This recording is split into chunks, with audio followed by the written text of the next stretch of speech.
got my girl Anisha on here. On the couch. On the couch. Absolutely. On the couch. So, we're going to go ahead and get started, y'all. You know, but first, I want to introduce the new upcoming book. Grief Doesn't Care About Timelines or How Strong You Pretend to Be. Isn't that beautiful? Yes. And it says, Grief Unfiltered. The grief journal for my girls who are carrying it all. You know, and Kat is the one that wrote this book.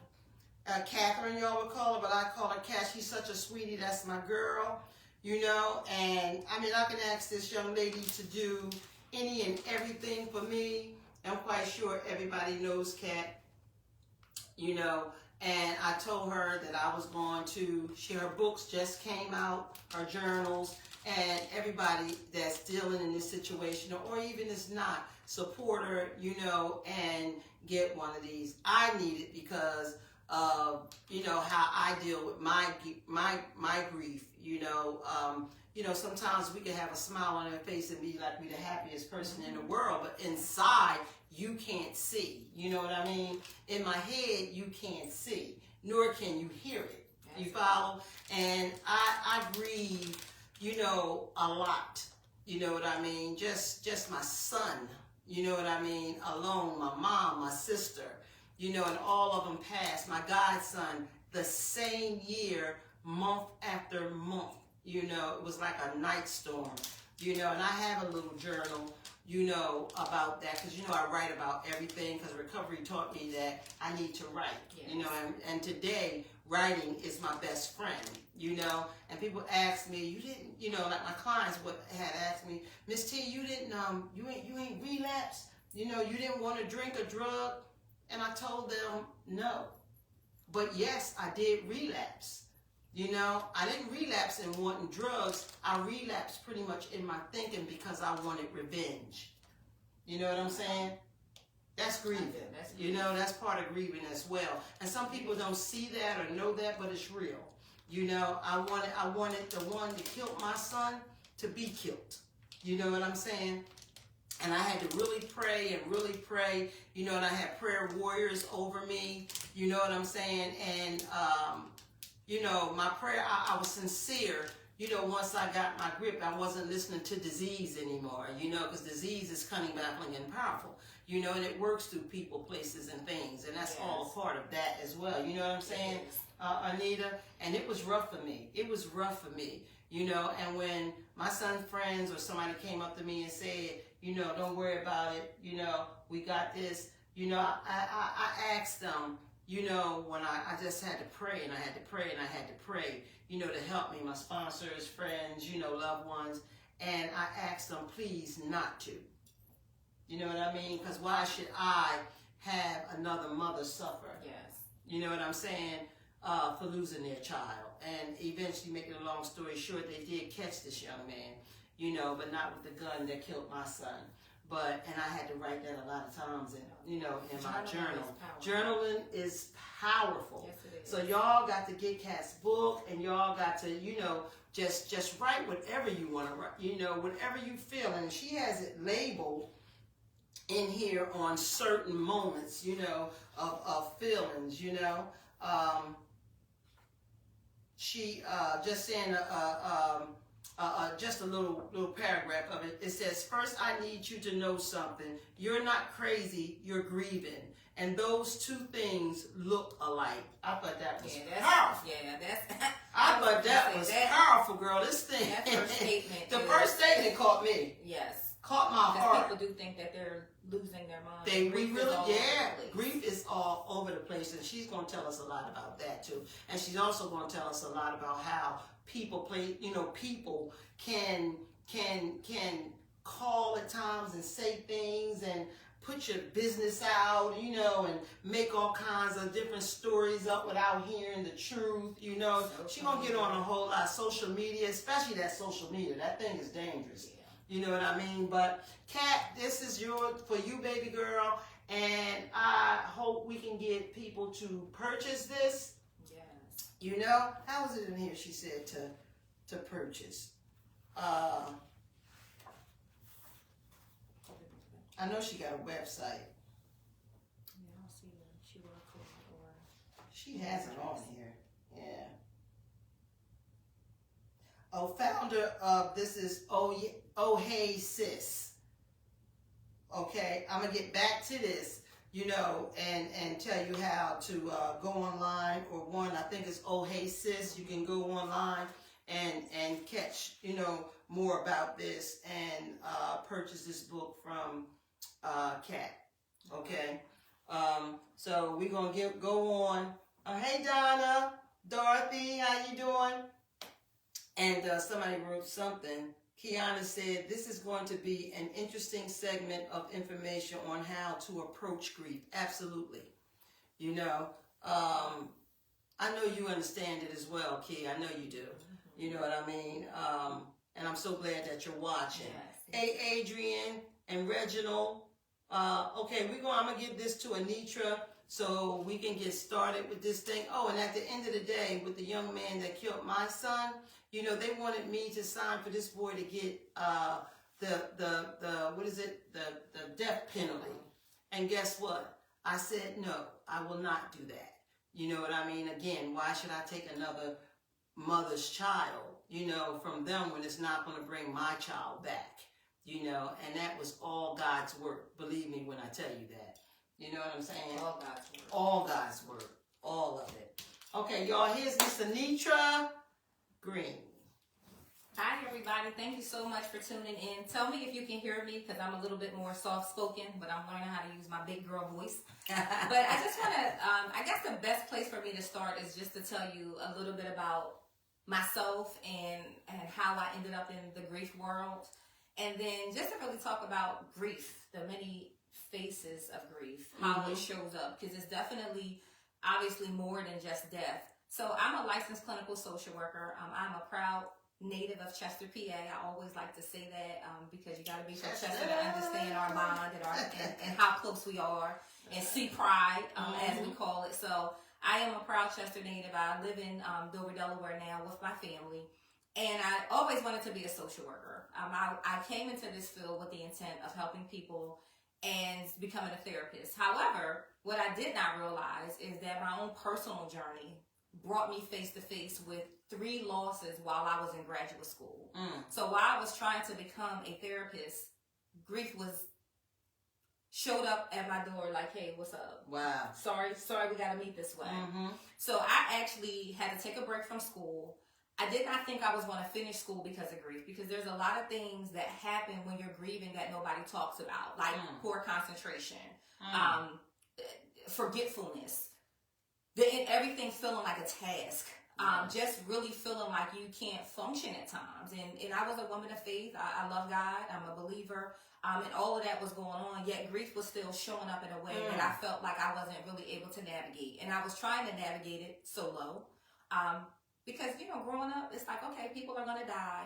Didn't really think about counseling. And as ironic as it was, people were like, oh, did you go to counseling?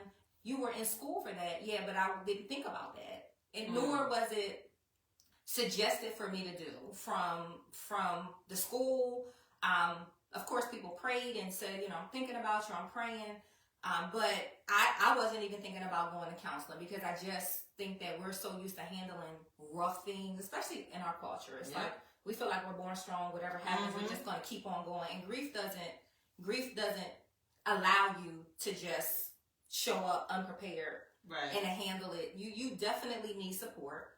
It's definitely something that doesn't have a time limit on it. So to make a long story short, I was able to take some time off, because I literally had to take a break from school. And I'll talk about that. Giving yourself time to grieve, giving yourself space, and allowing myself to really say I'm not okay.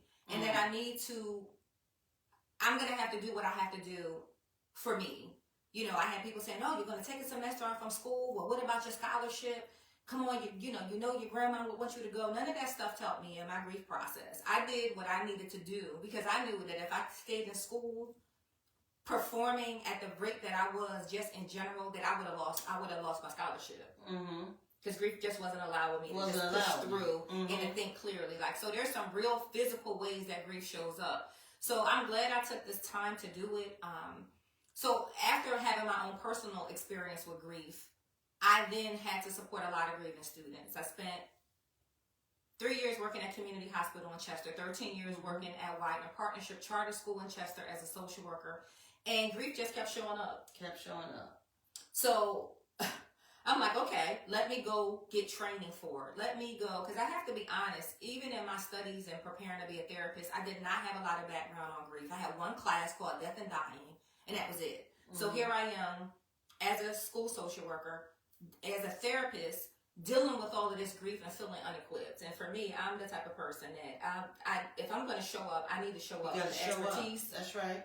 If I don't know it, I need to figure it out. So I started going to places like Peter's Place and going to seminars and workshops and immersing myself in grief and loss knowledge, because I just didn't feel like I knew how to help grieving people the way that I needed to help them. So, you know, that's kind of my entry into grief. And then from there, it grew into me creating Grieving with Hope, which is a organization that I run with one of my close friends, Janelle. We do a monthly Zoom.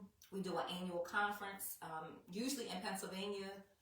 And then I started a private practice in 2021, specializing in grief and loss. So it was a journey. And I know about this thing from the personal and the professional side. So my compassion is not just something that I learned from head knowledge. This is stuff that I've walked through. That you've walked the walk. And I've studied for. So, you know, when I bring all of that together, I've been impacting and hoping to really support mourners. Awesome. Advocating for grievers. And I want to say that although my primary population that comes to me for counseling is people who have had a death loss, I remind people that grief is any loss. That's right. Loss of your health, loss of your way of life, loss of friendships. In COVID, losing our way of normalcy, all of that is loss. So I do like to remind people that, you know, grief and loss is not just about death. People are grieving a lot of things. And that comes up a lot in my therapy. Awesome. When we talk to people. I I'm like, you think just of named that, 6 kinda losses. like that, yeah. You just told me you lost this, you lost your home, you lost your job, you were divorced, you just told me 6 losses. So you're not just grieving because someone died. We just named 5 losses, and people are like, "Oh wow, I never." Yeah, so you're really dealing with that too. That's deep. So you're really dealing with multiple losses, right? When we look at it from the standpoint of grief, is not just about death. Many people are grieving a lot of different things, which makes it complicated. Yeah. I didn't think of it that way either. I think it's because when we hear grief and loss, we think about bereavement. I mean, I think about it like certain things, but I do know just you know, looking up on some things, you know, and getting prepared for this, right? Right. Yeah, I do know grieving. It comes in a lot of different flavors. Yes. And she said the same thing in her book. Kat said the same thing too. It's a lot of that first line, And I think that's important for people to recognize, because sometimes we don't label things as grief, but that's exactly what it is. We don't hear someone who's divorced saying, "I'm on a grief journey," but they are. Because it's hard to recognize though for some people. Like I wouldn't have, in certain things, I wouldn't have recognized grief in like that. What you was just saying, or even in addiction. It's even that is definitely an addiction. Yeah, because a lot of us in addiction, we some of us relapse from that a lot. I hear that a whole lot. A lot of people relapse because they lost somebody. Yes. You know, a lot of people relapse because the dog died. You know what I'm saying? Like, it could be for, like you saying, any reason, you know? And we for myself, being a drug and alcohol counselor, you know what I mean? I can only say but so much about grief, you know, through my own personal experiences, really, and what I got out of my psychologist. But, you know, after I lost, you know, my people, you know what I mean? But I let them know. That's why I always say, y'all, I'm not a doctor, lawyer, Indian chief, you know, because I don't really like to get on a topic that I can't, like you said, come face on with, you know what I mean, on a professional level. Absolutely. You know what I mean? I don't want to make people's situation worse, because you can, you know, if you act as if Yeah, it can really You got to impact it. be. You got to know. That's why I'm so strong in drug and alcohol addiction, because I can do this. Yes, You know what I mean? I can go all the way with this. You know what I mean? So this is why I invite people like you on the show that can help me help people with all the information that you're bringing. You know what I mean? And I'm quite sure a lot of them can't wait to. I know you heard a lot so far. You see that? See them? You see them hearts? Yeah, I appreciate That's to you. You know what I mean? Because a lot of people, just from advertising this, gave them the opportunity to know, that what this show is all about today. I'm so glad they're joining. Oh, absolutely. You're gonna have more that's joining. Believe me, because sometimes this thing don't roll. Like I expect for it. Can you hear? Can't hear you well. Okay. Don't roll like I continuously rolling. I got to come through and do all of this myself. But if anybody have, hey Daphne, anybody have watch as your one and only girl, they talk to each other and everything. I can't get in all that because it looked like a whole lot of stuff. All the little lines and everything. But yeah. For if you have any comments, y'all, bring them through. You have any questions for her? Bring them through. She got a lot more that we're going to go on and talk about. Just comment. I'm going to try to catch everything that I possibly can. That's why I have this phone down here. So go ahead. You can finish. Yeah, so I wanted to say something about grief and addiction while we're kind of left off on that space. I worked in a recovery house for 3 years with women who were in the home, in a 3C setting with their children. And my job was to be the family services coordinator. So my job was to help them manage the child welfare system, get their children in school, vaccines, get into courts, and making sure that everything that they needed to be sufficient as a parent, that they had that. So that was my primary role. And I'll never forget, I talked to a 21-year-old. Of course, I'm going to leave this confidential. And one of the things she told me was that she really, when we had a conversation, she was telling me about how much she was upset that in her addiction, she missed a lot of opportunities. So she was like, hey, you're only 5 years older than me. She asked me my age, and I told her. And she was saying that,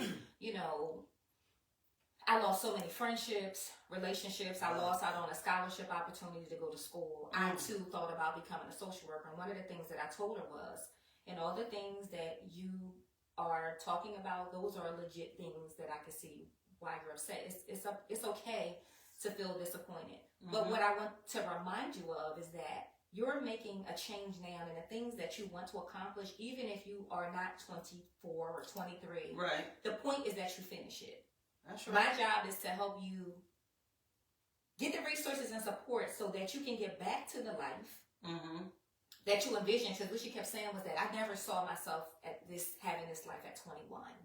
She just couldn't believe it. So again, grieving the loss of who she thought she was going to be at this stage. And then you're sitting across from someone 3 years older, 4 years older from you, is thinking, this is where I thought I would be. So we had to talk about that.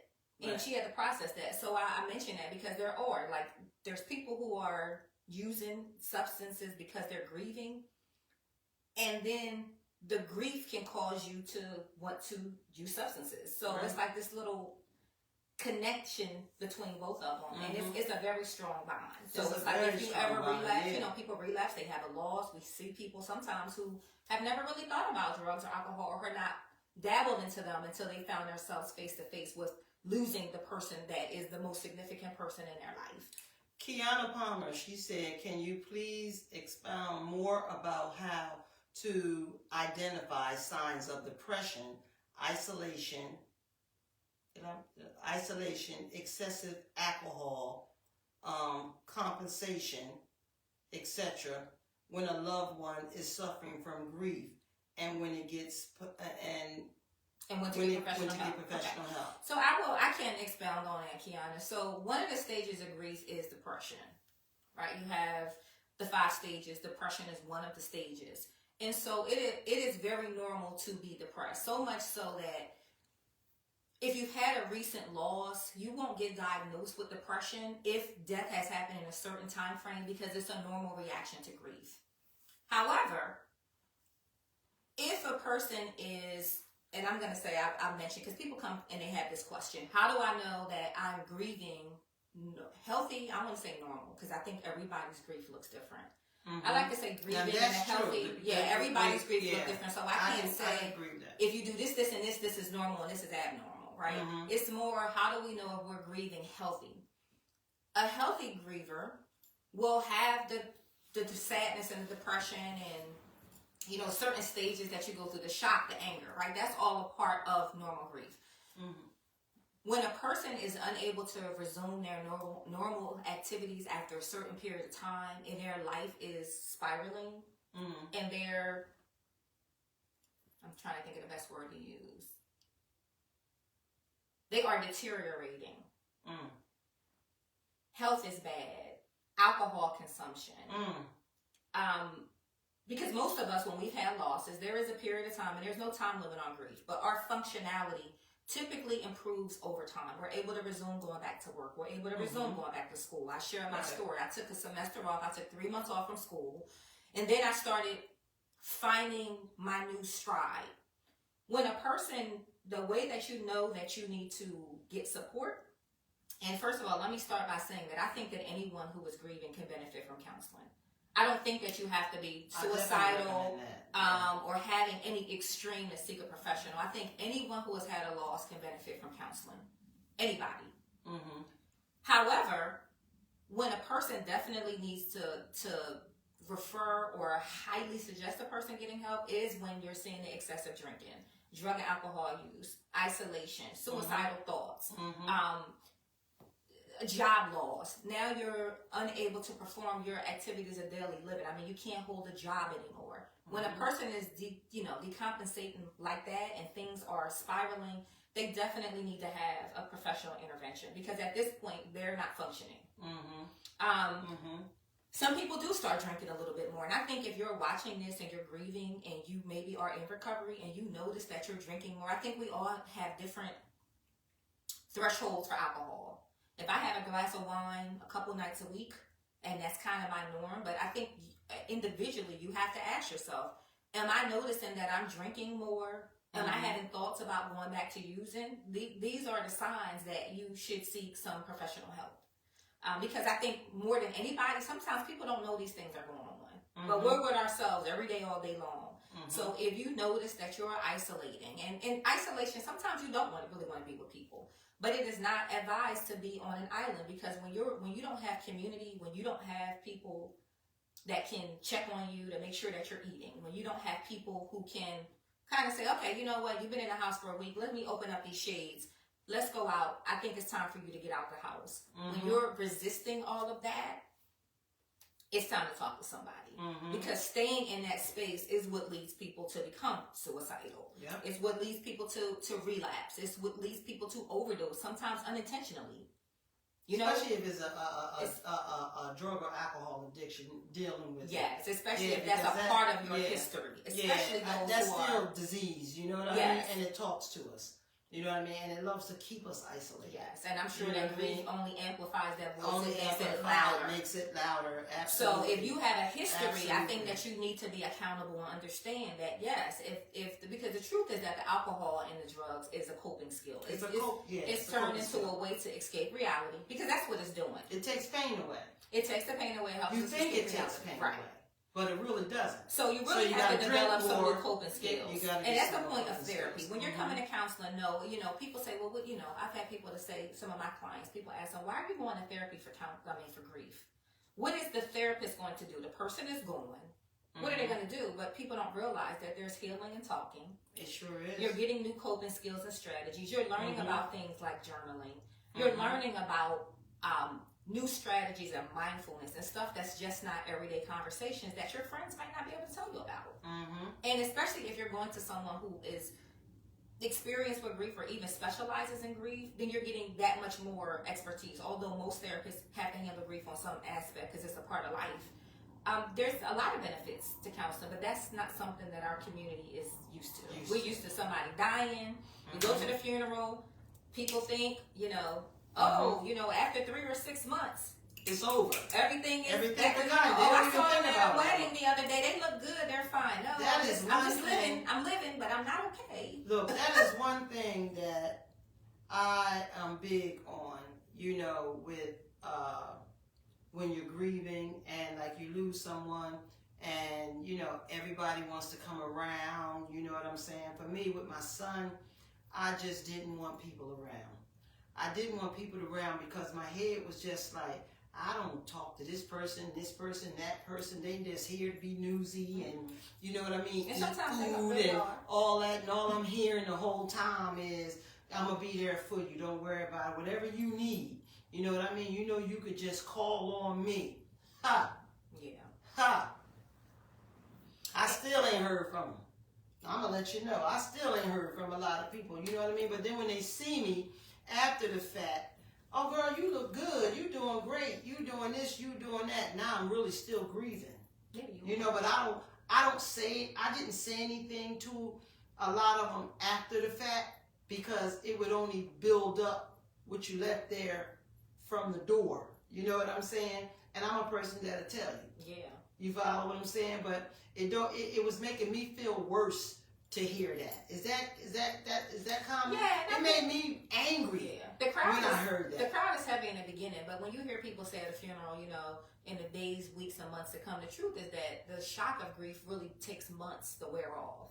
So when the reality of the death is really setting in, a lot of times you get the support the first month or two, maybe, but then at that 6-month mark, it wasn't even working for no 2 months and all that for me. It was just like, you know, people just, to me, so you felt like people were like, overcommitting and people saying just it, don't but know it wasn't what to genuine. say. Some people just don't know what to say. Yeah, and I know that people mean well. They do. I really know that people mean well. You know what I mean? But sometimes you just don't need to say nothing or much. You know what I mean? You know what I'm trying to say? You know, because, you know, all of what you're saying and knowing you're not going to provide that anyway, you know, whatever you need, all that kind of stuff. I don't say those things to people, you know, anymore. I've learned not, you know, some things you just can't say. Yeah. Some things you just don't need to say. You know what I'm saying? And I don't know if that's wrong for you, but for me it wasn't wrong. For me it was like, look, get them out of here. You know what I'm saying? No, I don't need all of this. You know, everybody grieves different. yeah, So because it didn't even sink in me. I've never even had a dream of my son. You know what I mean? Like, it's been 14 years. You know what I'm saying? Like that. You know, and people come up to me and say, and they don't know. They'll come up and say, girl, I had a dream about Celine. He was doing this and he was doing that. But here it goes again. When I think about it, I'm like, well, how come I haven't dreamt about it? You know what I'm saying? And it makes me angry. It is, yeah. And I think that grief is complicated. I agree. I think that we have to assume positive intent. I think that most people do mean well. Like, they're not trying to add insult to injury. But I've done a Facebook Live on things not to say to mourners. We all may have been guilty at some point of saying something when we really think about it. It's like, maybe that wasn't the best. But the stuff that makes people get very upset is stuff like, oh, you know, God needed another angel, or, you know, you know, some things I'm glad that you got was four. good, I'm glad you got your other children to keep you occupied, or just stuff. And it's like, yeah, but Kiana said again, I believe that people are curious about how a parent is surviving after the loss of a child. Yeah, I mean, I do. And I'll say this, I've said this before. She said she agreed with what was being said. Mm-hmm. You know, one of the single most, and I tell my clients who will tell me how overwhelming and different it is to lose a child, that losing a child is the single most stressful life event that can happen to a person. Yes. Right? When in doing my, you know, studying for grief and all of that, it's definitely, losing a child is a different journey. Let's just start with that. Mm-hmm. It's a different journey. And I do think people are curious, and people are like, oh, you know, I don't, you know, somebody has somebody say, I don't, you know, you look like you're doing well. I don't know what I would do. I don't think I would be able to do it. Those comments are not helpful, because your choice is to live or die. Mm-hmm. So if you lose a child, it's either I'm going to continue to with God's grace, continue to find out and live and figure out what my purpose is, or die. And there are people who have died. Unfortunately, there's people who ended their lives because they didn't want to be here without their children. Yeah. However, you don't know what you would do if and you can't compare it. You can't sit and try to figure. I don't know if I don't know what I would do, or just saying things like, things are looking great. You look great. I'm glad to see that you're okay. But you talk to a parent, I'm like, life never goes back to I'm forever changed. To normal. Yep. So I'm glad you're back to your old. I'm glad you're back to your old self. People will say, "I'm glad you're back to yourself." And it's like, no, this is the new version. There is no. The old self is gone. When I lost my child, and some people may feel like this about their mothers, about their spouses. It's not just children, but I do want to specify that that's a different journey. It was different for me when I lost my sister. It was a different journey. Everything. When I lost my godson, it was a different journey. When I lost my mom, it was a different journey. But when I lost my boy, right, this was something. It's hard for me to even describe it. To this day, it just it took. I love my family. I love my mother unconditionally. And it's like it's a hurt for parents or a mother, and it's a different hurt for a child. That's the way that I can explain it. And I think it's natural. It's different. I think it's natural because if we think about the natural order of things, we don't expect to outlive our children. Exactly. We don't. We think that as we get older, that we're going to go first. That's true, Kiana. That's so true. We literally die with our child. I agree with you 150%. And people don't get that. Emotional because I miss my son, and I know my son done things, you know what I mean, in the worldly part of the world, but he still was my baby. Yes. And I knew the good of all of him, just like everybody else did. But I knew that he got caught up in society. And to me, I don't care what he did, nobody should have taken his life or any of our children's lives. You know what I mean? Absolutely. And some of our children have taken lives. You know what I mean? Because of this wicked world that we live in today. But they don't think about the pain from the parents or the families, and how deep this cuts in through your soul. It does. And not just my heart, but my soul. Absolutely, yeah. I can never touch this boy again. I can never hear his voice again. You know what I mean? I can't look at his gooky smile and bringing bugs and all kinds of stuff to me. It's just, it's painful. And today, I still go into moments. Like out of nowhere. It just comes. And sometimes I don't share it. And when I don't share it is when it hurts the most. When it gives me cuckoo the most. So I know that, I love God. And I know that God brings me through everything. You know what I mean? And that's who I'll talk to before anybody. I just found my trust in him before anybody because I know he's going to put me where I need to be with this. Versus to have to listen to people. You know what I mean? For sure. Like giving me their suggestions, like you were saying. You just can't. You can't imagine how that feels. You can't. You just can't unless you experience it. That's how I say it. And then even we mourn differently. The ones of us who experienced it with our children, because some of our children, passed a certain way. You know what I mean? But a child is a child. Yeah, a child is a child. And it breaks you in. I mean, like you said, Key, it takes you with them. I struggled with that for a long time. I really did. And my face, the mask on my face was saying something else. People still don't know, times that I go into this thing. You know what I mean? And just start shaking sometimes and just missing him. You know what I mean? Like, I don't remember the actual date that happened. But what I do remember is that it happened on Father's Day. And Father's Day come different, every other year or every 3 years. And my kids would call and say, Mom, you all right? And I'm like, yeah, I'm all right. Why am I not all right? Sometimes they won't say nothing. Sometimes they will. This is the day that Celine passed. And I'm like, Celine passed Father's Day. So Father's Day to me is not a good day.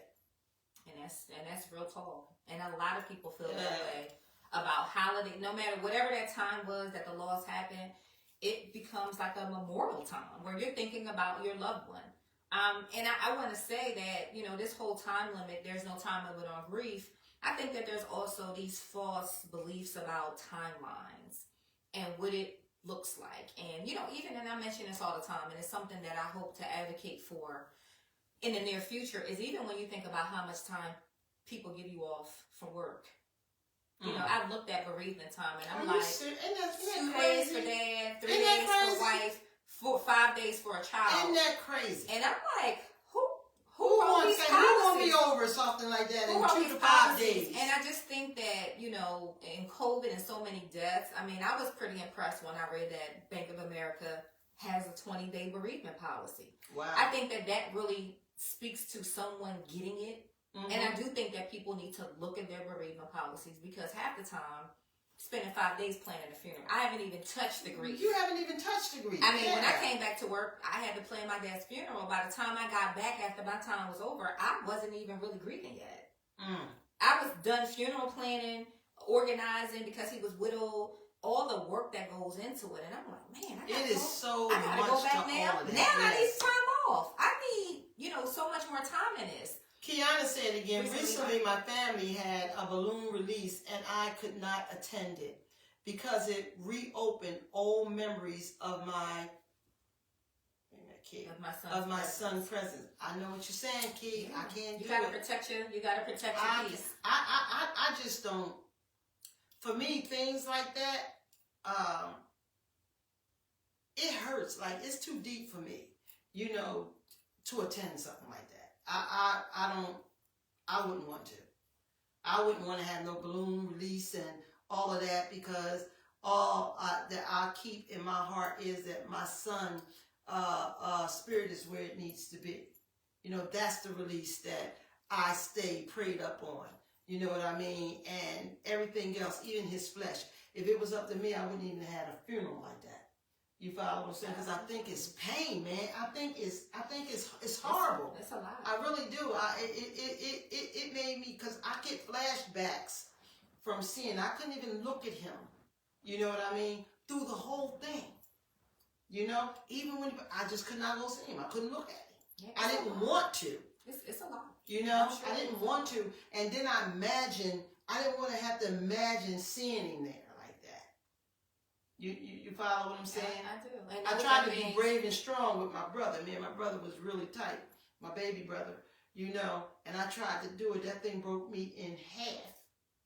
I couldn't even breathe. Yeah, you got to listen to your gut. And that's what I want to say to Kiana.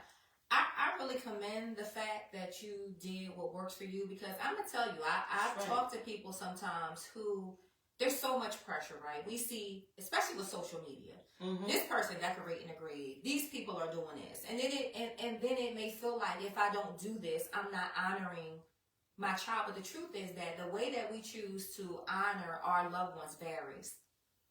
My grandmother used to love going to the cemetery every holiday to visit her mother. I tried to do that, following after her, thinking that was the right thing to do, because, well, she did that for her mother, and she's like my other mother. And I was so distraught, and I promised myself on that day that the funeral home brings some people peace, and for some people it is distressing. Yes. And for me, it was distressing. Yeah, I'm not my grandmother. I'm a different person. And so I had to give myself permission to say, you know what, that works for her. And then when you think you're not doing it right. Right, that's because you think the pressure. And it's like, oh, have you been, people might say, well, have you been to the funeral home lately? No, and I'm not going to go anymore. So I told my family, I'm never going to know if the grave is cleared or not, because I don't visit graves. Exactly. And you have to be okay with what works for you. Because again, we're all different. And if another mom wants to do a balloon release every holiday or going to the grave, right? It's the judgment-free zone. It works for them. But I say, if it brings you peace, do it. If it brings you distress, don't. It's just as simple as that. I commend you, Kiana, keeping your heart, you know, because where you got to do what need works it to for be. you. Yeah, you know. Daphne Payne said, "Hey, Dad, I agree on you with the policy with jobs, because my job only gave us 3 days for Mother, father, sister, brother, and children. Yeah, I mean, they make me sick, Daphne. Yeah, and I think that there needs to be more advocacy and conversations. Honestly, and I've talked to other therapists about this. We think that grief should be something that people can actually, yes, you can take FMLA and you can take unpaid time, but some people get stuck between. I had clients who didn't feel ready to go back to work, but then they couldn't afford to stay home. So that's a good one. So instead of having to make a decision about that, it's like, well, why doesn't grief qualify as something that you can get short-term disability? Exactly, because it does incapacitate some people's functionality. That's mentally, right. They're not okay. Some people's health starts acting up. We're not there yet, but I definitely dream of a day where it's something that you can get paid time off for. Because if okay, you already lost your love, but now you're gonna lose your house and be homeless and grieving. People have to go to work and they have to figure it out. So I would have people say, can you write me a note? And yes, even saying that you're grieving, like if you don't have physical health problems, it gets complicated to get off time, paid time off. But I think that we have to change that as a society. We have to really understand that while, and some bosses are like, well, I went, somebody was like, well, their boss came back to work a week after his mom died. So it's like, well, I did it. Well, I'm not you. I'm not you. So exactly. We have to think about how it shows up for everybody. Chrissy Swiggin. Hey, Chrissy. Chrissy said, to lose a child is the most devastating thing in this world. And to lose 2 sons is very, very devastating. I will never be the same person I was before. And during my time with them, my heart is heavy on, I don't know how to do that part. And she put in big letters, on a regular, every day, and by God's grace and mercy, I am best. I am the best I can do. I am okay, but I'm not okay. I agree, Chris. Me too. And Chrissy lost twins. I'm sorry. At separate times. Both of her children, her sons. And I definitely, I can't tell you how you feel about that. You know what I mean? This is the part that I'm talking about. She lost 2 boys, her twins. You know what I mean? Those are 2 children, her 2 babies. You know what I mean? I can't speak on how she feels. I can only allow her to speak on how she feels. But I can talk about how I feel about losing my baby. Yes. You know what I mean? And I think, some people, they don't understand that. Like, they don't understand that because, Chris lost her baby, Kiana lost her baby, I lost my baby. You know what I mean? And some people think that we all can feel and understand each other's pain, even though we lost children. Right. You know what I mean? But I feel like if I tell her I know how you feel, I'm not saying the right thing to her. You know what I'm saying? And I think people think when they say that, you're right. I don't know exactly how you feel. I think what they think they're saying I know what it's like to lose a child. Right. Which, if you say I know what it's like I don't think that's easy. I mean, for me, it's like, just listen. Right. But you don't really need to say anything about yourself, right? You just need to listen. I think just listen, and pray. Just pray for her. You know what I'm saying? And let her know I'm going to pray for her. You know what I mean? And good. Like, if we need any, support or, whatever, we can do that. But let me offer that. That's how I feel. Yeah. Let me bring you in that. You understand what I'm saying? I do. And shout out to Kiana. I mean, I know that she has in the eyes of grieving moms, and I know that there's resources out here. A lot of times, I will go into spaces if I see someone share something. I'll say, "Hey, I'm having a grief conference. Hey, if you need any resources, here's a grief share. Here's some information as a social worker. Or, hey, here's a group for bereaved moms. I don't know if you've ever heard of it. People can appreciate like the resource sharing and the empathy and all of that. But then when you start saying things like that, I know how you feel, or well, God knows what's best. He won't put more on you than you can bear. I mean, do we understand? It's easy to say that, but when you're somebody's shoes, people do feel like they can't bear it. That's true. They do. I agree with you on this. It's like we got so much in common with that, and this that I'm finding out tonight. You know, I don't go to the cemetery either. You know, because I just don't. I don't feel it. It don't make me feel good. Yeah, it makes me feel just. Yeah, I get depressed with it. Depressed and distressed. I just and so why would you keep doing that I can't do when it. you know that that's your reaction? I can't. But there's people. I'm telling you that there's people who feel See compelled to over do there? it. Oh, y'all, let me let y'all know too. I got a new little stand coming down. Gonna follow me all over, all over the room and everywhere I go. But see my son right there? That's what keeps my heart. Yes, and you that's know what a beautiful, I mean? Peaceful picture. That's what keeps my heart. Not to go to no cemetery. Yeah. You know what I mean? I like to look at him around my pictures where we smile. I think of the good of my son, and I love him through his children even more. You know what I'm saying? Because that's what I was left with. Yeah, that's his legacy. You know, his legacy. But that's that. Yeah. And people go to cemetery, but that's mine right there. That's a beautiful picture. You and know. there's a lot of people, you know, going back to what we were saying, there's a lot of people who feel compelled to do the thing that they think is the right thing to do because people are advising them to do it, or they see other people doing it. And I just think the truth is that we have to find what works for us. You have to find what works for you on your grief journey, and you have to be comfortable with that. It's not a comparison. I love my father, and because I don't go to the cemetery doesn't mean I don't love him. And I think people feel like that. Well, I haven't checked on him, and I feel guilty. I haven't been to the cemetery since they died. And that make you try to make you feel bad that's too, okay. girl. That's a shame. You ain't even. That's You don't go. No, I don't. And it's okay. I'm all right. And if you go, it's okay, right? It's not you right can or go, wrong. I'm all right it's really a personal yeah, decision. That is what is good. It's not a right or wrong. It's a personal but choice. with people who don't understand that. Yeah, they don't, because they think that their way, they think that that's their way the right is the right way. You know what I mean? Because that's what you do. You die, you go to the cemetery, and you go put flowers on it, and that's you what do their all that. grandparents But who did, said, that's what the tradition. The generations. Right, but we can generation. Break tradition, they don't have to be we can break generations, new, generational gaps. It's absolutely. new legacies, and it's what we're It's doing. new legacies, so. yeah. You know, it just don't work for me. It just don't. And I want to go back to the social media comments. So, not only do we see people grieving on social media, unfortunately, we see tragedies taking place on social media. We see people posting. I talked about this before, and I'm just going to go back to that conversation that I did on a live last week because it really does need to be talked about how we're handling grief and loss, particularly bereavement, on social media. You know, and so I kind of came up with some hard rules. Like, if you don't see the family post it, then don't take the initiative to do it. Go check with the mom, the sisters, the main family. If you don't see anything on their page, assume that it's not time. But you have people who will say they don't even think to check. Right. They just think they don't know who's been informed. Some think they're helping though. They think they're helping. They're saying, I want to just get the word out there fast. But then you're also letting people who may not know they don't want to find out by looking on social media. Exactly.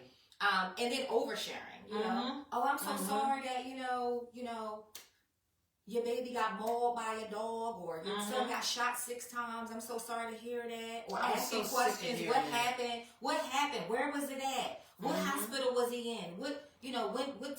Like, people are actually going on there asking questions of not the time or the place. First of all, our need to know, and the nosiness and the curiosity, it's not respectful to the family. Or trash talking. I mean, I've seen that too. Oh, I shared the story. Oh, well, why didn't she have her life jacket? You know, why would you be on a boat and you can't swim? Well, there's a lot of people that's on boats that can't swim. We make these judgmental statements, and for a grieving family, it's just insulting. It's insensitive. It's unempathetic. Who wants to come on social media and see people talking trash about their loved one? And I'm surprised when I see it. Because you're like, are people really saying this right now online? Yes, knowing they that are. the family is going through and reading and thanking people for their remarks, or and or reading insulting statements when you're trying to wrap your head around the fact that someone is going. And I'm like, well, it's terrible. Social media is terrible. It's the gift and the curse. It's a blessing for this though. It's a gift and a curse, right? It's so much good things, but the social media, the bullying, the trolling, the insensitivity, the questions, the insults. Well, what was he doing out at 2 a.m? What does that have to do with the fact that somebody is going? And by the time they get a story, it's always added. Stuff is always added. Yes. If I had 20 people in here and I start a story with number 1, by the time it get to 20, something's going to be missing or something's going to be added. Yeah. You know, so that they don't think of all these type of things. And it's no written rules. Yeah, there's no written rules about social media etiquette and grief, and people get people have had to ask people, going live at a funeral, not getting permission, taking pictures of the deceased in the casket, not asking a family, are you okay with me taking pictures? There's a lot of people who don't want their loved ones on social media, right? So I can't take it upon myself to say, oh, well, this is a social media world. Right. So I'm just going to use my technology because the respect for I just feel like back in the day, we kind of had a different type of reverence for families. That's generations. Right. Generations. Social media wasn't here, but it's a place and a time for social media. And social media it is what it is because this is the way that they want us to be. You know what I mean? To never learn, how to respect love and, families and, all that type of thing. I went into a whole nother topic on that thing for all the things that they done threw out here and took us as a people, out of the equation. You know what I'm saying? Insensitivity, videotaping somebody and all that kind of stuff. It's a lot. So when I see that, when a person is, an addict or alcoholic, you know what I mean? And, something's going on with them, they be, on the drug and they video it and laugh at it. You know what I mean? All that irks me so much. Yeah, humanity.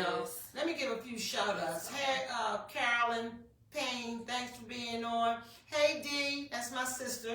Thanks for coming on. Mo, thank you for coming on too. And Mary, I see you.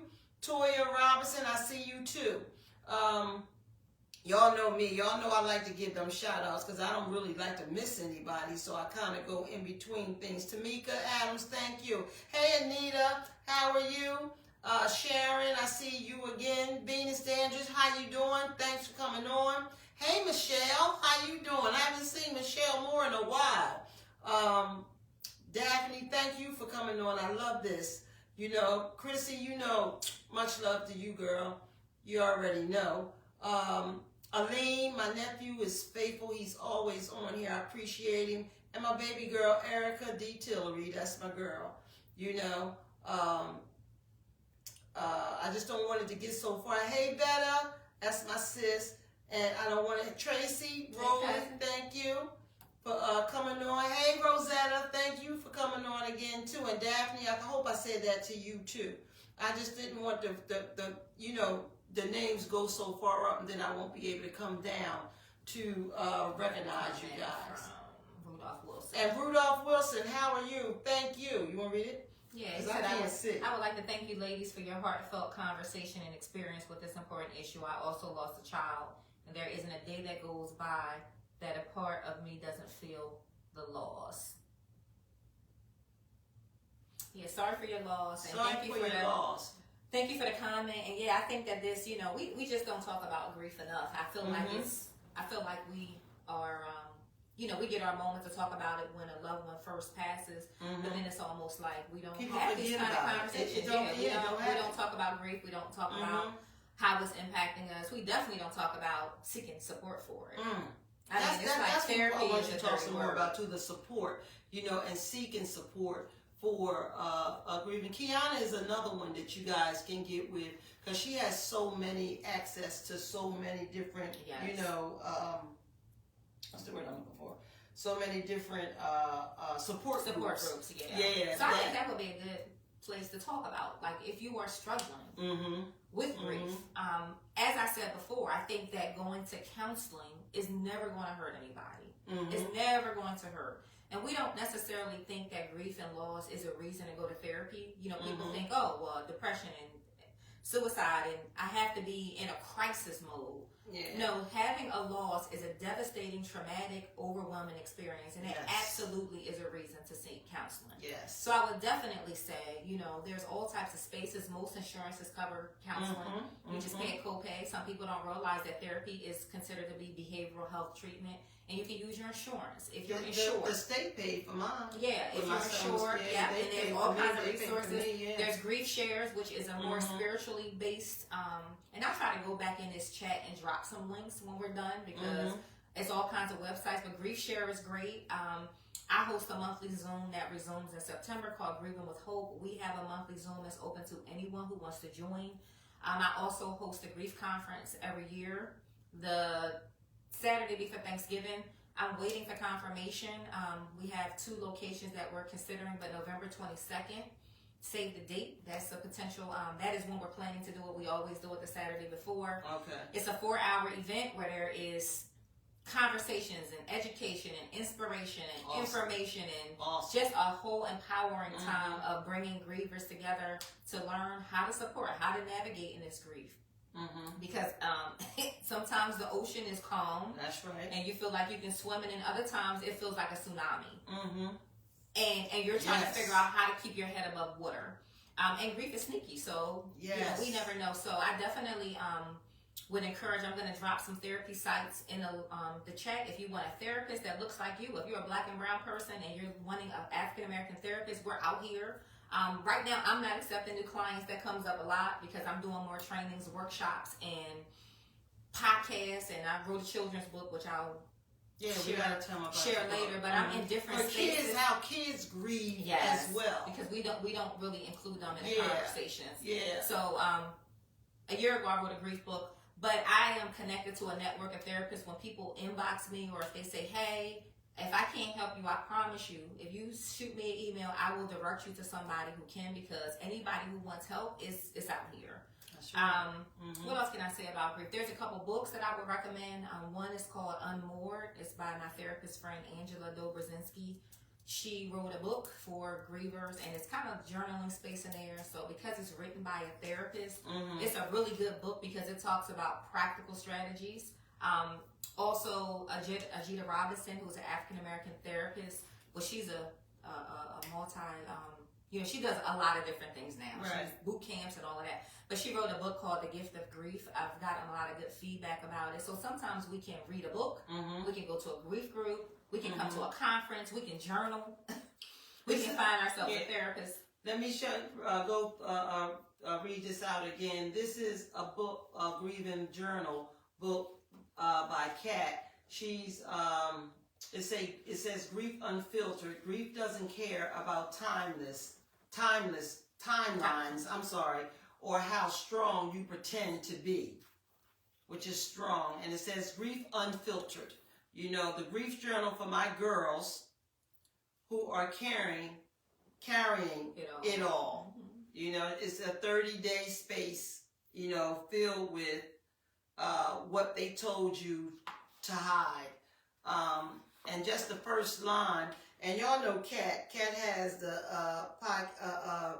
the reels with, oh, hey sis, I hope you watching, Kat, you know, and the first line just took me to another level. It said, first, I need to know something.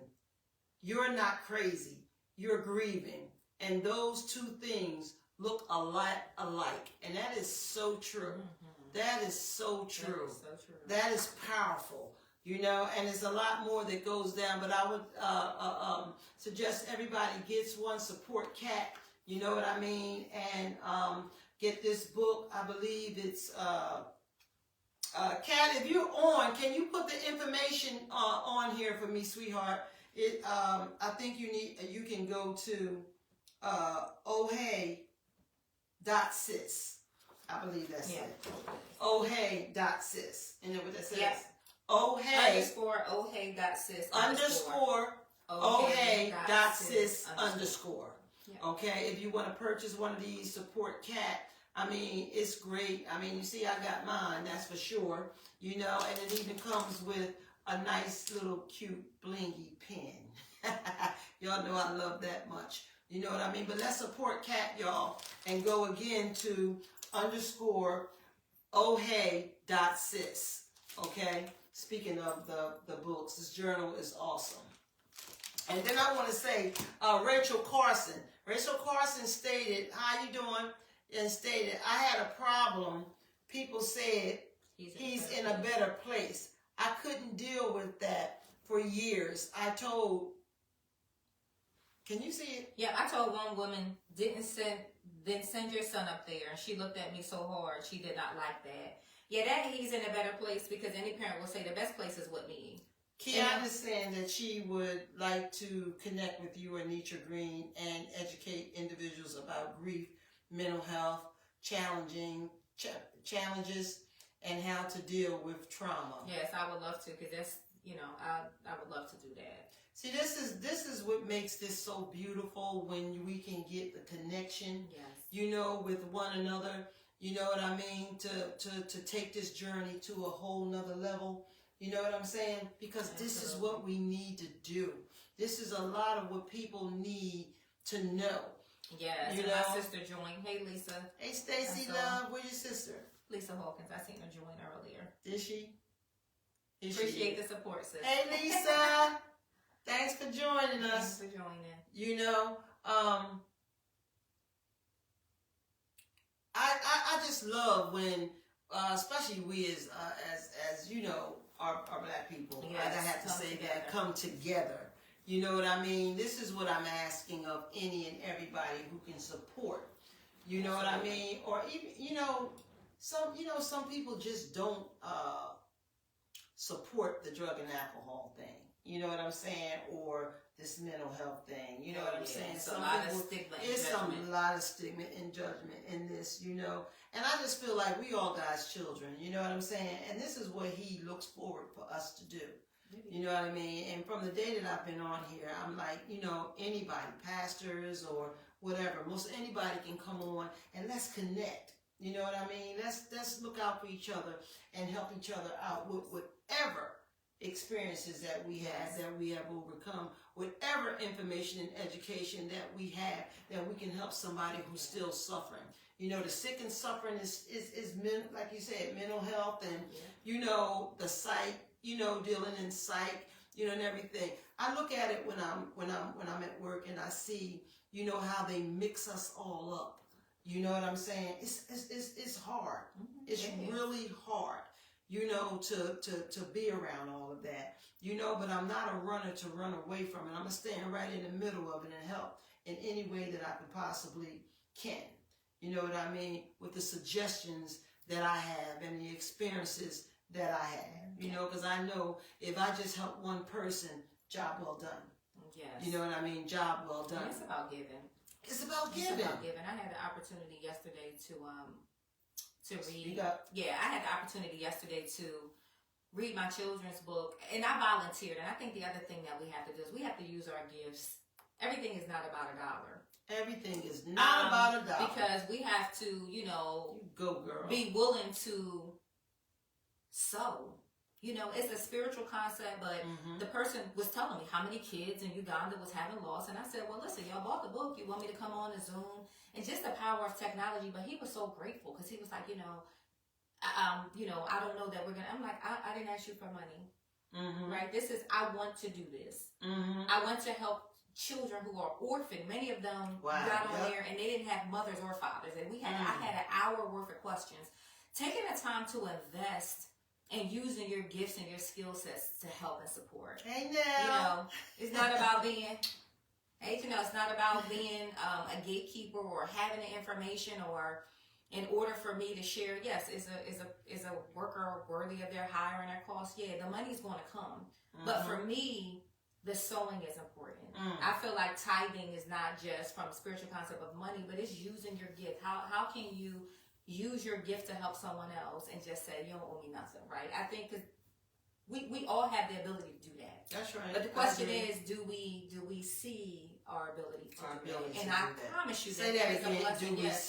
Do we see our ability to that is giving, and that we don't have to be gatekeepers and. I tell you, but you got to give me $100. Now, mind you, I'm not against people charging, but when you said it takes a village, and I'm proud of us. It takes a village. Sometimes it's just about sharing what you know and understanding that a life change. If one person is better, and that's what I said on the Zoom yesterday. The kids asked was I going to come to Uganda and meet them in person because they want to finish this in person, and I said, oh, you know what? I've never thought about, because truthfully, I feel bad for saying that, but I've never really had that innate desire to go to Africa. That's just not something that I felt, although I know that is our motherland. It's not a place that I'm like, oh, I can't wait to get to Africa. But when the kids said it, it was like, well, maybe. I never really thought about it, but I'm willing to change my mind. However, what I will say is, knowing that spending an hour and 15 minutes answering questions, talking to kids, many who are orphans, what that did for them. And I think that if we have more people willing to kind of take a piece of the challenges that we see in our own communities, we can make a big difference. I think it's work, but it's also a form of ministry. I mean, I always tell people, I'm not in a pulpit or any of that, but when you're giving of your time and you're helping to enlighten people and show them the love of God and use your gifts to serve other people, that's what you're doing. Exactly. And so it looks different, but I commend you for doing this, because I was honored that you asked me to come. I know your platform and the people that you're helping, and I always am excited to talk about grief, because it's just one of those topics that gets swept under the table. And this is why whatever I can bring to this platform, I'm going to continue and I'm going to try my best. Yes, you know what I mean? Anything that can help somebody with their grief. Yes. And like you said, grief is not just death. Yes. You know what I mean? It's all and that hit me, you know, when you said that. You know what I mean? I'm like, wow, Dad, I'm going to have to share that. You know what I mean? I'm gonna have to spread that. There's all kinds of losses. Yeah, it's all kinds of losses. Lost their houses and natural disasters. Fires or something like that. We have insurance. You can just get another house here, but I can't remake the memories that created in the house. Words are vicious. I'm telling you, words are vicious in good ways and bad ways. You know what I mean? But when you hear something that, like what you just said, you know, grief is shared amongst many things. Like, I mean, I know what I grieve. Right. You know what I mean? But now you just gave me an insight, you know, like people that lose their houses, the people that's being flooded. Yeah, you know. And there's so much more to a house than somebody's kid, like the kid to get hit, you know, is hit and run. That's grieving from a family. Yeah, it's your child's health is changed. Yeah. So it is a lot. And it was a profound statement when I was watching the floods in North Carolina, and a girl said that when she seen her house on the ground, she felt like she lost her childhood. I thought, wow, that's powerful. It is, right? I think that statement sums up, because when you have lived in a home and every memory that you have is in a house, even though that you could rebuild it, that house is gone. Memories I still drive past my old house in Newcastle, and I've asked it in training, how many of y'all ride past your old houses that you lived in? And 80% of the people's hands went up, and they said, I do. And I said, right, because it's your house, but when you drive past there, it triggers your memory. I got married in my backyard. So when I ride past their house, it's like, oh, that was my wedding spot. It's not just grass. Yeah. That's where I said I do it. So when you lose a home, it's not just rebuild. You got insurance. That's what insurance is for. But the insurance can't bring back. Can't bring back the memories. That was a powerful statement too, because in my addiction, right? You know, when I finally went and got help and I was in a rehab, I used to live on 7th Street. And Miss Cheney she was so good to me. You know what I mean? She tolerated me. She tolerated me as much as she possibly can. God bless her soul. She tolerated, and she loved my kids. You know what I mean? She became like a mom. You know what I mean? And she knew what I was doing. You know, and she would try to help me, because I was creeping on them paying the rent days. She couldn't find me. Kids might be up in there, but it wasn't going to be me. And she wasn't going to put the kids out. You know what I mean? But one day when she got really sick and tired of me and she just couldn't help me no more, and she threw all my stuff out. And when I say, because she was re-renting her apartment and everything, and she didn't know that I was in rehab. And she threw away all my stuff. And when they gave me a pass, they brought me to my apartment to get clothes because I went with nothing. And when I got there, she had already threw them out. So I had to dig through all that mess that was out there and try to find something. It was all my baby pictures and, all my memories, and all my stuff. And it was just gone. I couldn't find none of it. It was all messed up, and I can never get those back, Yeah. But God did bless me in some ways. People that had pictures of my baby, because like right now, I would love to have, those, all pictures. these things, you know what I mean? But I did end up, retrieving some from others that I had gave pictures to, but those originals and those pictures, even the frames that they were in, I would never get any of that stuff back again. And that stuff has meaning to it. Yeah, pictures of oh wow, it has so much meaning to it. So I was real sad about that though. I was angry at first though. You know what I mean? Because I felt like she ain't have to do that. You know what I mean? But I didn't have to do what I did. Right. Once, my programming started, and I went to her and she was one of the ones that I had to make amends to, and she was wide open. That's wonderful. Yeah, she was wide open, but I would never get my stuff back. I really wouldn't. I would never, get any of those things back, and neither would my kids. You know what I'm saying? Right. So, but and we don't view that stuff as loss, but you do grieve and you mourn. And yeah, but it was like grieving. It It was. I was really hurt because behind the fact of my kids' pictures. Right. Like I don't have any pictures of my kids when they were little. Right. I got newborn pictures back, but I don't have any. Like, you can go into a family's or somebody's house and the kids is up, you up when you was a little girl, and all. I don't have that. I lost all of them, and I wish still to this day, you might call that grieving still. Yeah. Because I really wish I had those and stuff things. and pets. Yeah. And I tell people too, pets is included. People don't understand when people are on grief journeys about pets. If you're not an animal lover, they're like, oh, it's a dog. Mm-hmm. And it's like, no, but that's people's That's family. people's, You see that yeah. as a family member. So, there's a lot of different, there's people who are frustrated because they don't feel like they're being supported because their dog died. And they're like, well, everybody knows I love my dog. But people act like it's not really a big deal. So grief is something that can't be explained. I mean, the truth is, Hey, Linda. sometimes This you is can't Janine explain Atkins. Janine Atkins. Sometimes it is ambiguous grief. Now, there is a term for when there is a grief that you can't explain. Some people can explain their grief. They can tell you, I'm grieving because my child died, or I'm grieving because my dog died, or I'm grieving because I'm divorced and I didn't think my marriage was going to end. But then there's times where people don't. They're grieving like just general. They just feel overwhelmed in grief. And it is something called ambiguous grief where you're just mourning, but you haven't really sorted out what it is, but you're just feeling lost. If that answers the question. There is some grief that can't be explained, and then there is some grief that can be explained. But I will say, to Janine's point, it is hard to put into words. Grief is so overwhelming. It's really hard to understand it. And people think that, the stages of grief is first is this and this and this. And it's like, well, it's like a roller coaster. It's all over the place. And it's sneaky and it's unpredictable. Yeah. And So I was driving home the other day and I just started crying. Yeah, because I went to an event. My son. I saw some family members. I went to a celebration, a trunk party. The day was very happy. But at the end of the night, when I saw relatives of my stepmom, when I see her people, I think about her and my dad. And then I'm turning 50 on Sunday. I have a party coming up. Happy birthday, Thank you. girl. And I was happy all day. And then by the end of the night, I was trying to figure out, because you in perimenopause, you don't know what you feel. Your feelings can be all over the place. Say that louder. When you're in perimenopause, your mood can shift, and that feeling might come up a lot. And I'm like, well, wait a minute. Now, I was having a good day. Now, is this hormonal? And then it dawned on me. You started feeling like this after you left the party. Like, what, the end of the night, what shifted? Well, seeing my stepmom's sister, who Mm-hmm. looks just like her. First of all, looking at her is like looking at her. Mm. And then because they were together for 27 years, when I think about my stepmom, I think about my dad. Right. And then it's like, and they're not going to be at my celebration. This is a milestone coming up for me. Mm-hmm.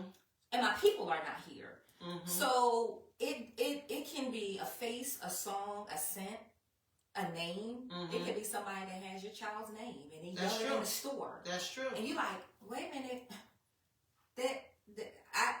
That is so true.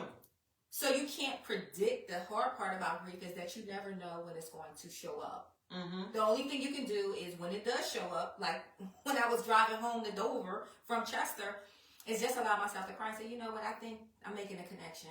Seeing some folks made me think about this. I got a celebration coming up. It's like connecting the dots. I'm missing my people right now. Mm-hmm. And it's a sore time. It might come up for a wedding. It might come up for a housewarming. Mm-hmm. It might come up. So there's not a timeline on grief, and it's not neatly packaged and announces that it's coming. It comes when it comes, and you have to be ready. You have to be equipped and have the skill sets and the coping skills to know what works for you. For me, it's music. It's allowing myself to cry. It's talking about it maybe. Sometimes I put on some jazz music and just say it's okay. I miss my people, and that's okay. I don't have to fight my tears.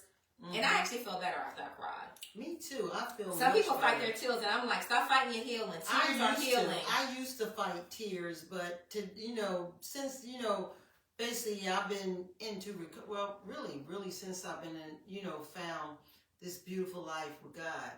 You know what I mean? I just been able to release a lot And that's important. of tension. And tears is release. It's our It's natural. a release. It's It our feels body's so natural response our to natural pain. response And to I'm pain. always like, you don't get any rewards for unused tears. That's right. God gave them to us because He knew that it was a source of healing. When you Right. cry, it's like you're letting out liquid pain. And I think that people need to give themselves more permission to cry. Why do we fight our tears? Mm-hmm. Even when people start crying and say, I apologize, I'm sorry for crying, I'm like, don't apologize. Mm-hmm.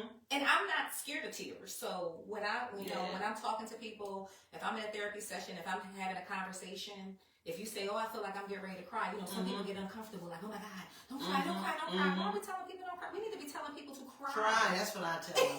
Like my clients, because they Not like, don't cry. I'm No, crying, cry. Miss T. Cry. Well, you need to. Yeah. So I tell them, let them tears out of there Yeah. because it's Stop going to fighting keep your you healing. down. And you're healing when you do that. Stop Exactly. fighting your healing. Yeah, you're healing when you do that. Hey, Pam. That was my godson's mom. And men, I appreciate the brother sharing because I do find that Hey, Anya. society has told men that Men it's not that okay to it's cry. not okay to and cry. that grief. That's what I get the most. Mm-hmm. Is from the men. The females will cry. Yeah, we do. But the men. Brothers, we got to use them tear ducts. Yeah. Janine Aiken said, that's what I am feeling. No matter what I feel, what I understand. The question is always why. Connected with, she said something here. So grief is something that can't be explained. And here she says, that's what I am feeling. I got no you. matter what I feel, The what I question always understand, why. the question And you is know what? always why. That question comes up a lot. It does. Whether it's our family members, whether it's Malcolm Jamal Warner, it could be people that we It could don't be know. stars, It like could be anybody, stars. yeah. Why? I asked that question about family members. Mhm. I asked that question. God knows parents ask that question. Mhm. Why am I living longer than my child? Like Mhm. why? If it was a choice, you could have just called me home. Mhm. Right? That's what parents.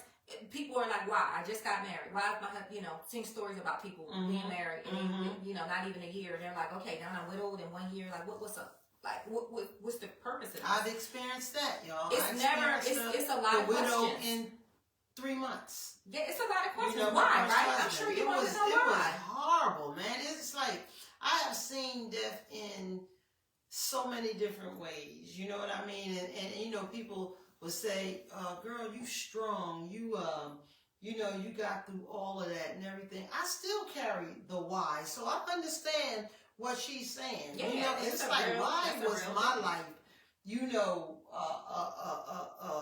put through this walk? I You had know that what I'm question. saying? I asked Yeah, God why always? would you- That's true. true. That's Why very you true. feel Why? Yeah. And I don't know that there's anybody who doesn't ask. The truth be told, I think most people ask why. Mm-hmm. Because we want to know. And then they told us, the parents told us, you're not supposed to ask why. I said, why would that do? Well, why we can't say why? Why can't we? Mm-hmm. Because if we don't understand why, is saying that we want answers. It's not a disrespectful statement. It's more saying, I don't understand why this happened. I asked a question. I remember saying, God, why would you give me a full ride to go to the University of Pittsburgh, 5 hours away from Chester, for me to have 3 deaths during my master's program? Mm-hmm. I'm trying to help people with their mental health, and mine is disappearing. What?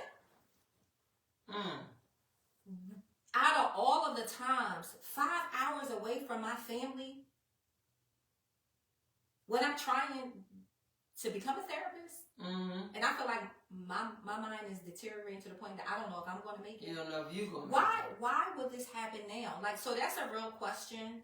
And the truth is that a lot of times we don't get answers. A lot of times life is happening and it's a part of our story, it's a part of our testimony. It's a part of what's going to happen because life is filled with twists and turns. And I think you just come to the point where you're like, okay, I'm just going to, with God's grace, as somebody said on here, I'm just going to take this thing one day at a time. One day at a time. With or without answers. With or without answers. My choice is to... And trust in God. Yes. Because He's going to heal me. He's going to fix this. Other than that, you'll just be sitting around. Why? Still waiting for why. Still waiting for why. That's true. I felt that too. Yeah. So I appreciate her saying that. Yeah. That was a very good question. A very good statement, that she made. Y'all, we rolling in the time here, it's always good. When time keep rolling, but I'm all right. Yeah. You know what I'm saying? I want to see if anybody had any questions. Definitely y'all have any questions? Share my book. Come on and ask some questions.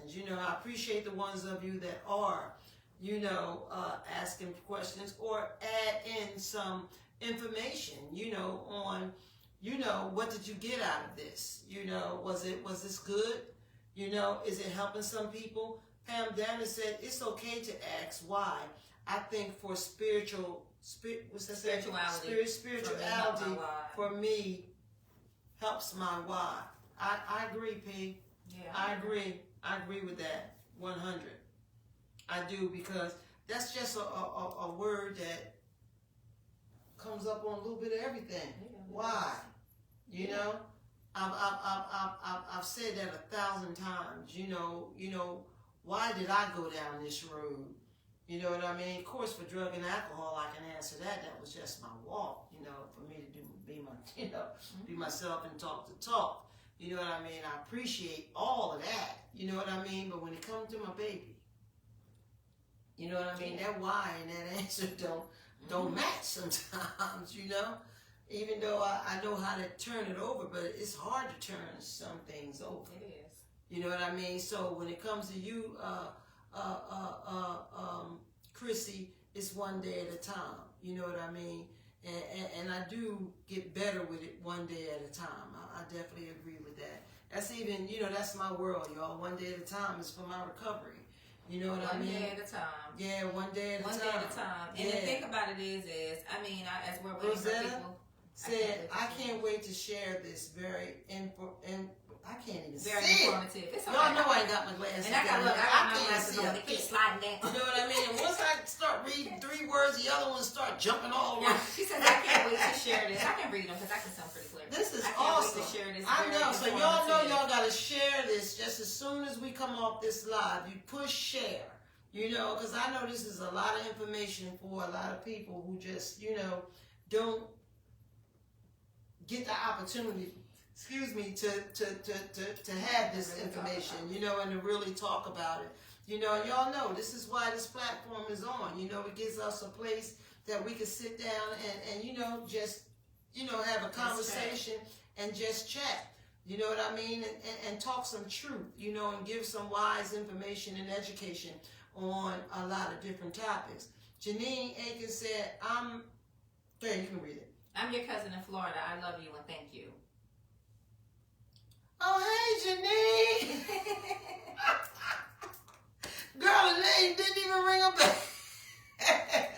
Yeah, you press that button so Florida can see this too. Where's your sister? She's always on here. Your mom too. I love y'all. I'm glad she's. I love y'all. I'm glad you said that. Our last names have changed. That's my cousin Neen. Yeah. The Aikens threw me off. The Aikens threw me off. But good. I'm so happy that you're on here. And that piece that your sister did with my logo was absolutely stunning. I felt so good when I saw that. She sent me a picture. She put it on the wall. It was beautiful. Teresa Palmer, mwah, love you, girl. That's my girl from school. You know, and listen, y'all, this this here thing, I don't even pay it no mind no more. 50 stars. Yeah, I really don't. You know what I mean? No, she had to pay for that to do that. Yeah, that's good. You know, and I have never even got through the whole thing to receive any of that. It doesn't bother me, you know, like that, but I appreciate everybody who does send stars. You know, for me, I'm on here because this is just what my life has become. You know what I mean? It's just what God asked me to do. You know what I mean? And I enjoy every single minute of it. You know, and to have as many people that comes on here and watch this show is just God's blessings. I thought I turned that down. See that? And it's just God's blessing to me. That's my reward. Those are my stars. And, you know, you don't have to send these stars at this particular point because I hadn't even got that far to even collect them. I thought about it and I said, you know what? It didn't cost me a dime to get clean. You follow? I didn't have to pay a dime. Wow. You know what I mean? And I'm not going to look forward to people paying me. You know, well, you know, supporting is one thing, but, you know, sending me, you know, stuff like that, I'm really not there yet. People tell me I'm crazy. I'm not crazy. I'm very sane. You follow what I'm saying? But I know that recovery don't cost. You know what I'm saying? All it takes is for one person to share with another. That's it. You follow what I mean? That's all was given to me. And these people got clean and they helped me. So I'm going to help you. And that's what you follow? And that's what it's about.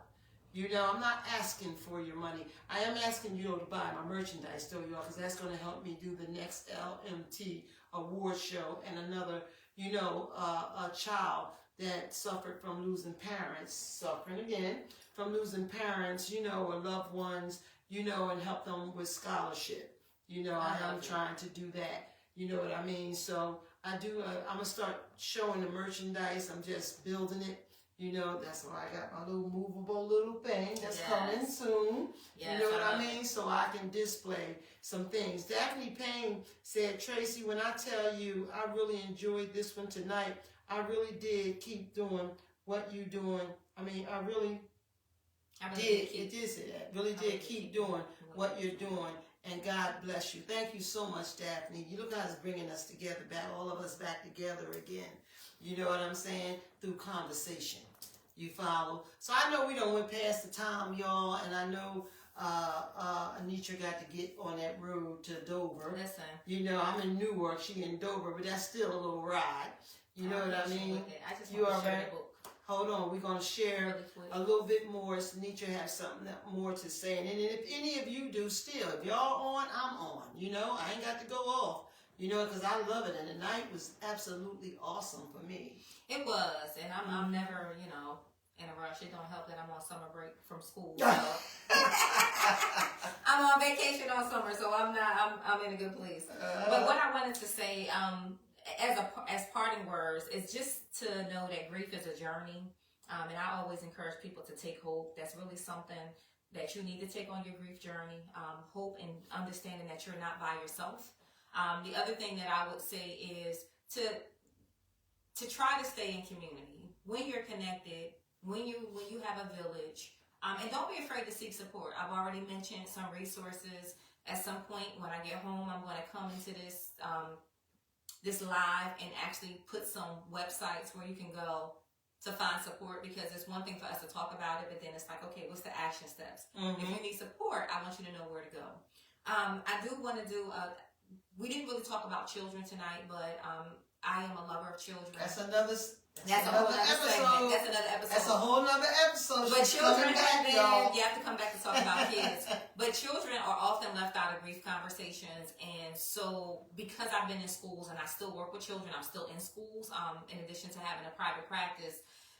Last year I wrote a children's book called The Day Grandpop's Music Stopped. And it is a children's grief story about two children who are siblings and who lose their grandfather. And the goal of the book is to support families, anybody who works with children, and parents and families on how to have a conversation with young children. The book can be purchased on Amazon. It can be purchased on Barnes & Nobles.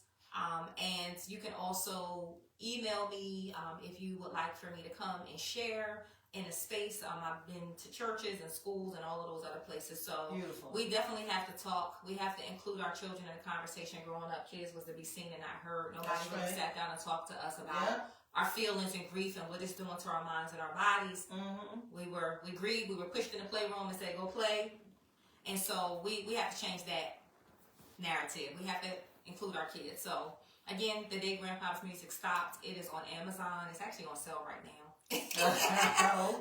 Barnes and Nobles. It's on sale. It's on sale. So, and please, if your child is not just for children who are actively grieving, it's a way to explain grief to your children and educate them before they have a loss. Because at some point, we're all going to experience grief. Mm-hmm. So it's not just for grieving children. It's for all children, but it's particularly helpful if your child is grieving. That's awesome. Because we was as children, like swept under the table with it. Yeah. You think we hurt children or they don't need to know certain things, but or they can't handle it. They can't understand it. They can understand it because they're grieving too. Kids they're grieving too, and they have a lot of questions on that word. Why?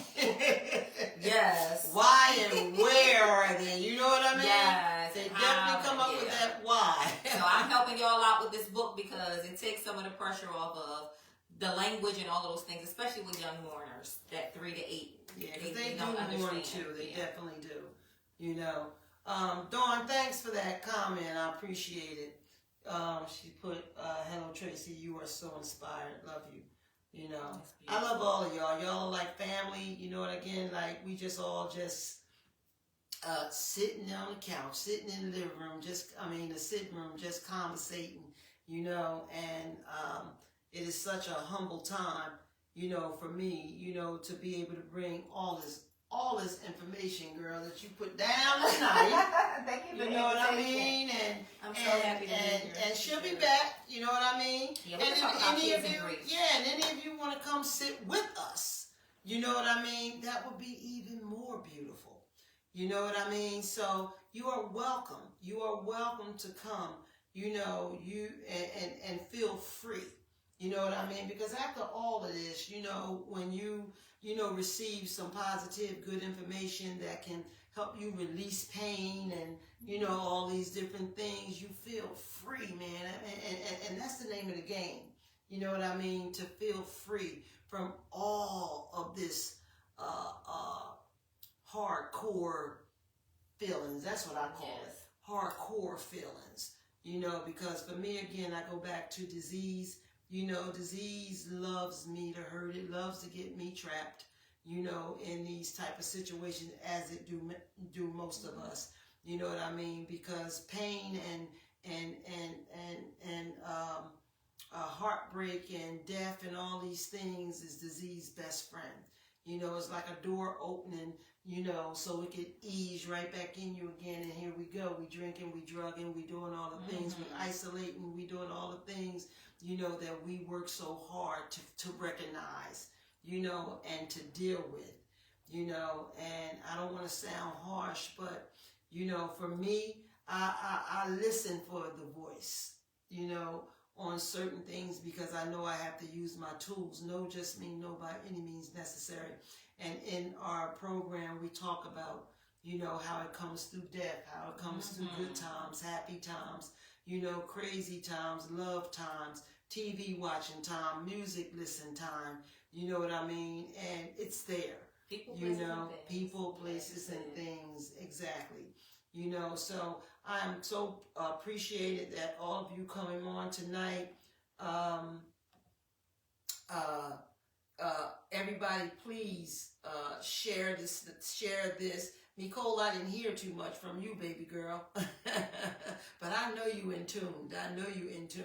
I want my niece to come on so bad. She would be great on here. Oh, yeah, You know, with us. Kiana, gotta get together. You know what I mean? I would love to have both of you on here, Power Punch, as far as I'm concerned.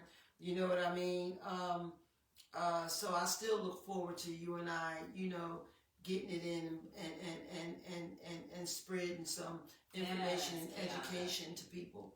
You know, she look, she's powerful. That young lady don't know how powerful she is.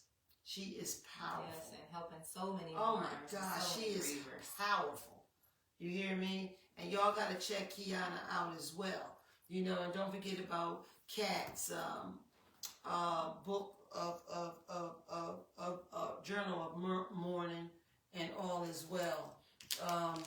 Thanks everybody for coming on.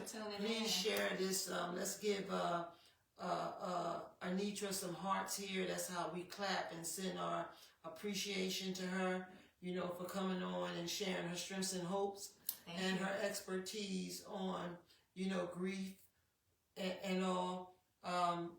Guys, you know, I'm gonna see y'all next week. You know, don't forget to pray. You know what I mean? And today we all need to pray. You ready? Yes. Let's do one prayer for everybody who joined in this and shared their feelings, you know, on their loved ones. All right. God, we thank you for this opportunity to come together today. You promised that you were a God of comfort and that you promised to comfort those who mourn. Your word tells us that you are close to the brokenhearted and that you will save those who have a crushed spirit. Today, so much different grief was shared. I ask that you would be with every person grieving all kinds of losses, from death to loss of relationships to loss of their sense of self. And we just thank you, Father, that our hope is in you. We know that we have to have hope on our grief. We're anchored by you. It's by your grace that many or most of us are even still able to not look like what we're going through. We trust you that you have a purpose for our life and we're still here for a reason. And we pray that we will honor you with the time that we have here on this earth. In Jesus' name, amen. Amen. And again, you guys know I always end, you know, for all of us with the serenity prayer. God grants me the serenity to accept the things I cannot change, the courage to change the things I can, and the wisdom to know the difference. God's will. Don't forget to share this live, y'all. I appreciate everybody. Thank you so much. And I'll be back next Wednesday, God's will.